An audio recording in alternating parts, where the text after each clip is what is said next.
এবার আসুন গুনার কয়েকটা কারণ আমি আপনাদেরকে এবার একটু বলি। সম্মানিত উপস্থিতি, সবচাইতে বড় যে গুনাহ হয় সেটা হলো আমাদের জিহ্বা দ্বারা। সবচাইতে যে বড় গুনাহ হয় সেটা হলো আমাদের জিহ্বা দ্বারা। এই জিহ্বা দ্বারা অসংখ্য ছোট বড় অনেক গুনাহ আমরা করে ফেলি।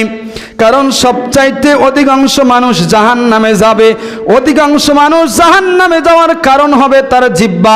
অথচ আল্লাহর নবী বলেছেন হাদিসের ভিতরে, আল্লাহর নবী হাদিসের ভিতরে বলেছেন সাহাবায়ে কেরাম রাদিয়াল্লাহু তাআলা আনহুদেরকে, ও আমার সাহাবীরা রে, তোমরা শোনো, যদি কোনো বান্দা এই জিহ্বার হিফাজত করতে পারে, যদি কোনো বান্দা, যদি কোনো উম্মত এই জিহ্বার হিফাজত করতে পারে, আমি নবী তার জান্নাতের জিম্মেদারি হব।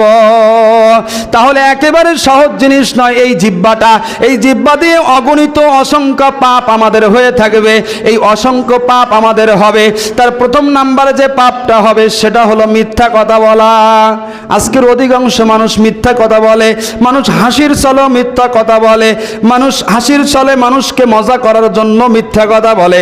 কিন্তু হাদিসের ভিতরে সুনানে আবু দাউদের 4990 নম্বর হাদিসের ভিতরে আল্লাহর নবী বলেন, আমার সাহাবীরা রে শোনো, ধ্বংস হোক তার জন্য, ধ্বংস তার জন্য, ধ্বংস তার জন্য। আল্লাহর নবী 3 বার বললেন যে ধ্বংস তার জন্য যে ব্যক্তি মানুষকে হাসানোর ছলেও যে ব্যক্তি মিথ্যা কথা বলে।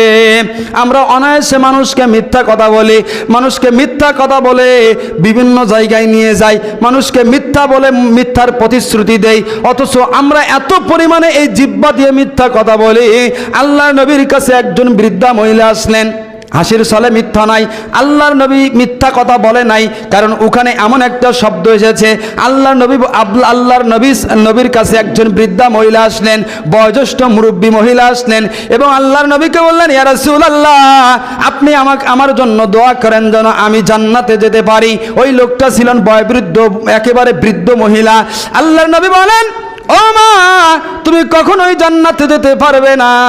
আল্লাহর নবীর কথা শুনে মহিলাটি হাউমাউ করে কেঁদে দিলেন। সাহাবায়ে কেরাম তো অবাক হয়ে গেলেন, আল্লাহর নবী কেন কথা বললেন? কিছুক্ষণ পরে আল্লাহর নবী বলেন, মারে, কারণ জান্নাতের ভিতরে কোনো বৃদ্ধা মহিলা যাবে না। যারা জান্নাতে প্রবেশ করবে তারা হলে যুবক যুবতী থাকবে। কিন্তু আল্লাহর নবী এটা হাসির ছলে একটু কৌতুক করেছিল, কিন্তু এমন কোন কৌতুক করে যেটা মিথ্যা। কারণ যারা জান্নাতে যাবে তারা থাকবে যুবক এবং যুবতী, যুবক বয়স থাকবে তাদেরকে।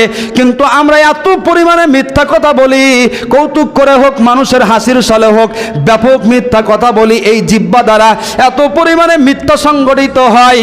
আল্লাহর নবীর কাছে একজন